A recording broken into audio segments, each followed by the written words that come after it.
শুরুতে জানতে চাইব কুরবানির শিক্ষা কি আসলে। আলহামদুলিল্লাহ রাব্বিল আলামিন ওয়াসসালাতু ওয়াসসালামু আলা আবদিল্লাহি ওয়া রাসূলিহি নবিয়িনা মুহাম্মদ ওয়া আলা আলিহি ওয়া সাহবিহি আজমাইন আম্মা বা'দ।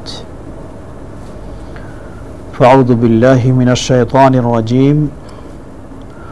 قل إن صلاتي ونسكي ومحياي ومماتي لله رب العالمين لا شريك له وبذلك أمرت وأنا أول المسلمين। আল্লাহ সুবহানাহু ওয়া তাআলার যাবতীয় প্রশংসা, যিনি আমাদেরকে বা মুসলিমদেরকে সম্মানিত করেছেন বাৎসরিক দুটি ঈদ দিয়ে। জি জি। একটি ঈদুল ফিতর, যা রমাদানের শেষে শাওয়াল মাসের প্রথম তারিখে অনুষ্ঠিত হয়। আরেকটি হলো ঈদুল আযহা, যেটাকে আমরা কুরবানির ঈদ বলে থাকি, যা যুলহিজ্জা মাসের হিজরি বর্ষের শেষ মাসের 10 তারিখে অনুষ্ঠিত হয়। সেটাকেই মূলত কোরবানির ঈদ বলা হয়। কোরবানির ঈদ এটি মুসলিম উম্মার জন্য, গোটা মানব জাতির জন্য বলবো, শুধু একটি খাওয়া দাওয়া আনন্দ উৎসব করার ঈদ নয়। জি জি। বরং এর পিছনে রয়েছে ঐতিহ্যপূর্ণ ইতিহাস, এর পিছনে রয়েছে মানব জাতির শিক্ষা, এর পিছনে রয়েছে মানুষের ত্যাগ, এর সর্বোচ্চ ত্যাগের একটি বড় ধরনের নিদর্শন, দৃষ্টান্ত। আল্লাহ সুবহানাহু ওয়া তাআলা ইব্রাহিম আলাইহিস সালাতু ওয়াস সালামকে তার জীবনে অসংখ্য পরীক্ষা নিয়েছেন। জি জি। তার একটি বড় পরীক্ষা ছিল, জীবনের শেষ পর্যায়ে তিনি সন্তান লাভ করলেন। কিন্তু সন্তান পাওয়ার সাথে সাথে আল্লাহর নির্দেশ, এই সন্তানকে নির্বাসনে দিতে হবে, কাছে রাখা যাবে না। জি জি। সেই নির্দেশও তিনি শতভাগ পালন করলেন। সন্তান যখন ফালাম্মা বালাগা মাআহু সাইয়া, আল্লাহ বলছেন সন্তানের বয়স যখন বাবার সাথে দৌড়ঝাঁপ করে চলার মতো হলো, আল্লাহ রাব্বুল আলামিন আরো একটি বড় ধরনের পরীক্ষার সম্মুখীন করলেন। ইব্রাহিম আলাইহিস সালামকে নির্দেশ দিলেন স্বপ্নে যে সন্তানকে জবাই করতে হবে। জি। তিনি সেই বিষয়টি শেয়ার করলেন সন্তানের কাছে, বললেন, হে প্রিয় বৎস, ইন্নী আরা ফিল মানামি আন আযবাহুকা, আমি স্বপ্নে দেখেছি যে তোমাকে জবাই করছি।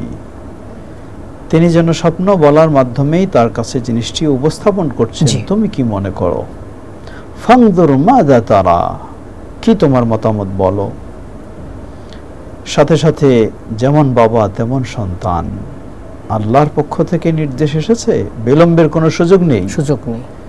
বলে ফেললেন, ইয়া আবাতি ফাআল মা তু'মার সাতাজিদুনি মিনাস সাবিরিন, হে বাবা, আপনি যা আদিষ্ট হয়েছেন তা বাস্তবায়ন করুন।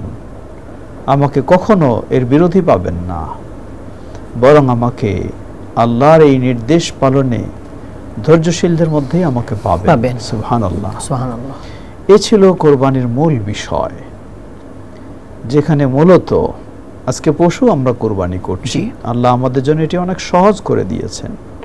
আল্লাহর সেই নির্দেশ যদি বহাল থাকতো সন্তানকে কোরবানি দিতে হবে, উপায় ছিল না, বাধ্য হতাম আমরা করতে।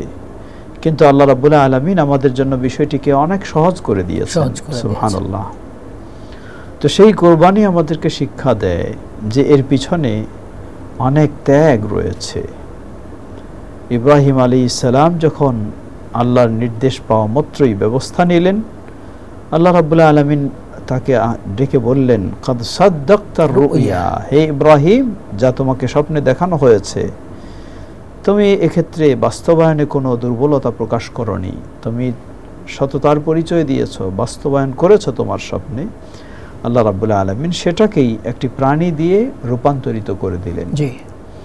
তাই আজকে আমরা সেই ধারাবাহিকতায় আমাদের প্রিয় রাসূল মুহাম্মদ সাল্লাল্লাহু আলাইহি ওয়াসাল্লামের শরিয়ার বিধিবিধান অনুযায়ী সেই কুরবানি করে থাকি। মনে রাখতে হবে, এর মূল বিষয় হচ্ছে আল্লাহ সুবহানাহু ওয়া তাআলার সন্তুষ্টি অর্জন। কিন্তু আজকে আমরা আফসোসের সাথে বলতে হয়, মানুষ কোরবানি করে আল্লাহর জন্য, আবার মানুষ কোরবানি করে মৃত মানুষের জন্য।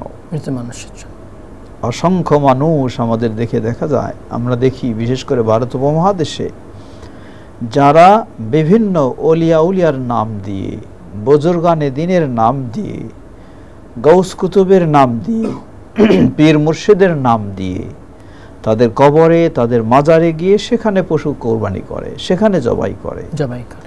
অথচ এই মানুষের শিক্ষা নেওয়া উচিত যে কুরবানি হবে একমাত্র আল্লাহ সুবহানাহু ওয়া তাআলার জন্য। আল্লাহ বলেন ফাসাল্লি লিরাব্বিকা ওয়ানহার, তুমি সালাত আদায় করো তোমার রবের জন্য, কুরবানি করো তুমি তোমার রবের জন্য। কুরবানি নয় কোনো মানুষের জন্য, জবাই হতে পারে না কোনো মানুষের জন্য, শিরক, চাই জীবিত হোক চাই মৃত হোক, এটি একটি বড় শিরক। এজন্য আল্লাহ সুবহানাহু ওয়া তাআলা নির্দেশ দিয়েছেন প্রতিটি মুসলিমকে এই ঈদ উল আযহার কুরবানি থেকে শিক্ষা নেওয়া উচিত। আল্লাহ বলছেন কুল ইন্না সালাতি ওয়া নুসুকি ওয়া মাহইয়ায়া ওয়া মামাতি লিল্লাহি রাব্বিল আলামিন, তুমি বলো, এই স্বীকৃতি দাও যে আমার সালাত, আমার কুরবানি, আমার যাবতীয় ইবাদত, এমনকি আমার জীবন মরণ সব কিছু একমাত্র গোটা বিশ্বের যিনি প্রতিপালক, পরিচালক, স্রষ্টা, নিয়ন্ত্রক, একক ক্ষমতাশীল সেই আল্লাহ সুবহানাহু ওয়া তাআলার জন্য। কে তিনি? লা শারীকা লাহ, যার কোনো দিক থেকে কোনো শরীক নেই। সুতরাং আমরা বলবো কোরবানি, এই কোরবানির পশুটাকে আমরা বিসমিল্লাহ আল্লাহু আকবার আল্লাহর নামে জবাই করি। এখানে মনে রাখতে হবে, এর অর্থ হলো এই যে আমাদের জীবনের সকল ত্যাগ, সকল কর্ম হবে একমাত্র আল্লাহ সুবহানাহু ওয়া তাআলাকে সন্তুষ্ট করার জন্য।